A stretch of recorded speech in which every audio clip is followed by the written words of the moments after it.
नमस्कार, मैं हूं शिवानी पांडे और आप देख रहे हैं 4 PM। बंगाल एसआईआर पर अर्जेंट सुनवाई के लिए सुप्रीम कोर्ट तैयार हो गया है।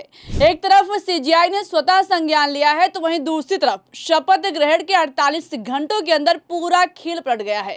तो आखिर ऐसा क्या हुआ कि सुप्रीम कोर्ट नतीजों के तुरंत बाद बंगाल एसआईआर में दखल देने के लिए मजबूर हो गया है? इस पर जानकारी देने के लिए प्रियंका जी मौजूद हैं। प्रियंका जी, सुप्रीम कोर्ट ने पहले ही कह दिया था कि अगर हार जीत के अंतर ज्यादा वोट डिलीट हुए हैं तो एक्शन होगा। तो क्या अब वही होता हुआ दिखाई दे रहा है? मतलब शपथ ग्रहण के 48 घंटों के अंदर जिस तरीके से सुप्रीम कोर्ट ने एक्शन लिया है शिवानी, ऐसे हालातों में इतना तो साफ हो चुका है कि कुछ तो सुप्रीम कोर्ट में बड़ा होने वाला है। तो फिलहाल कैसे सुप्रीम कोर्ट के फैसले के चलते बंगाल चुनावों के नतीजों में पेच फंस गया है, आपको बताएंगे। लेकिन खबर में सबसे पहले शुरुआत किस तरीके से भारतीय जनता पार्टी को सुप्रीम कोर्ट में तगड़ा झटका लगा है उस खबर से करते हैं। खबर निकलकर सामने आई है, बिग ब्रेकिंग निकलकर सामने आई है। लाइव लॉ की खबर में आप देख सकती हैं कि लिखा हुआ है कि आज सुप्रीम कोर्ट में बंगाल एसआईआर पर सुनवाई होगी।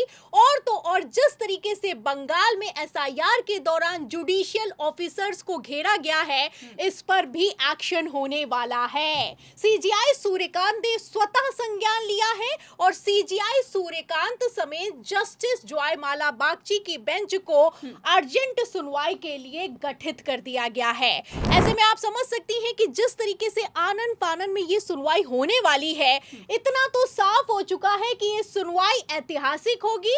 वैसे भी जो बंगाल के चुनावों में हुआ है वो अपने आप में बहुत ऐतिहासिक है।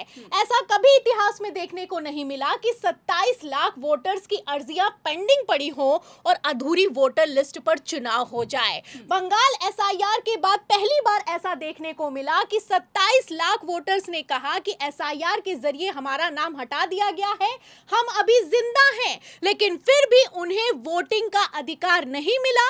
सिर्फ और सिर्फ 136 वोटर्स को फिर से वोटर लिस्ट में शामिल किया गया और 99% अर्जियां पेंडिंग पड़ी रहीं। मतलब कि अधूरी वोटर लिस्ट पर बंगाल चुनाव संपन्न हो चुका है। और सबसे ज्यादा हैरानी की बात यह है कि सुप्रीम कोर्ट ने जब बंगाल चुनावों में एसआईआर के दौरान काटे गए नामों को फिर से वोटर लिस्ट में शामिल करने के लिए ट्रिब्यूनल का गठन किया, उस ट्रिब्यूनल के जो जज थे, जो अध्यक्ष थे, उन्होंने भी अचानक से बंगाल के नतीजों को आते ही अपने पद से इस्तीफा दे दिया है। हैरानी की बात यह है, चौंकाने वाला मामला निकलकर सामने आया है कि जज साहब टी.एस. शिवगनम के इस्तीफे के बाद खुलासा यह हुआ है कि पूरे चुनाव आयोग ने मिलकर कुल 1607 लोगों को वोटर लिस्ट में शामिल किया, जबकि अकेले जज साहब ने 1717 वोटर को फिर से वोटर लिस्ट में शामिल कर दिया। तो आप समझ सकती हैं कि पूरा चुनाव आयोग मिलकर जो नहीं कर पाया, वो अकेले एक जज ने करके दिखाया। आपको बता दें कि 27 लाख वोटर्स के नाम पेंडिंग पड़े रहे। ये अपने आप में बहुत बड़ा मुद्दा है। अब इसी मुद्दे को लेकर जब सुप्रीम कोर्ट में सुनवाई होगी तो चुनाव आयोग को जवाब देना होगा। आपको बता दें शिवानी, अगर बंगाल के चुनावों के नतीजों की बात की जाए तो टीएमसी और भारतीय जनता पार्टी के बीच हार जीत का अंतर 32 लाख का है। एसआईआर के जरिए हर एक सीट पर लगभग 30,000 से ज्यादा के वोट काट दिए गए हैं।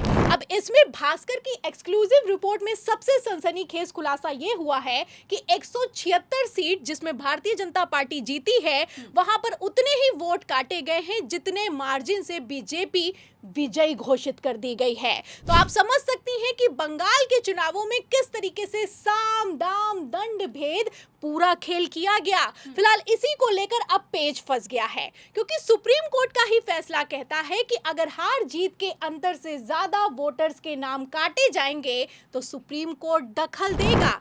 आपको बता दें शिवानी, 23 अप्रैल को बंगाल में पहले चरण का मतदान हुआ और 23 अप्रैल को ही सुप्रीम कोर्ट में सुनवाई हुई।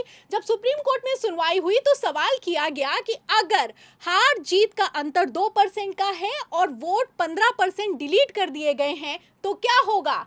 इस पर जस्टिस जॉयमाला बागची ने कहा कि तब हमें अपने विवेक का इस्तेमाल करना होगा और सुप्रीम कोर्ट दखल भी दे सकता है। तो आप समझ सकती हैं शिवानी कि किस तरीके से सुप्रीम कोर्ट में जो सुनवाई होने वाली है ये मोदी सरकार के लिए टेंशन बढ़ाने वाली है, क्योंकि जस्टिस जॉयमाला बागची भी आज जो सुनवाई होने वाली है उसमें सीजेआई सूर्यकांत के साथ बेंच में शामिल हैं। तो पहले ही वो बयान दे चुके हैं कि हमें अपनी बुद्धि का इस्तेमाल करना होगा। फिलहाल अब जब सुनवाई के दौरान जस्टिस जॉयमाला बागची क्या कहेंगे, इस पर सबकी निगाहें टिकी हुई हैं।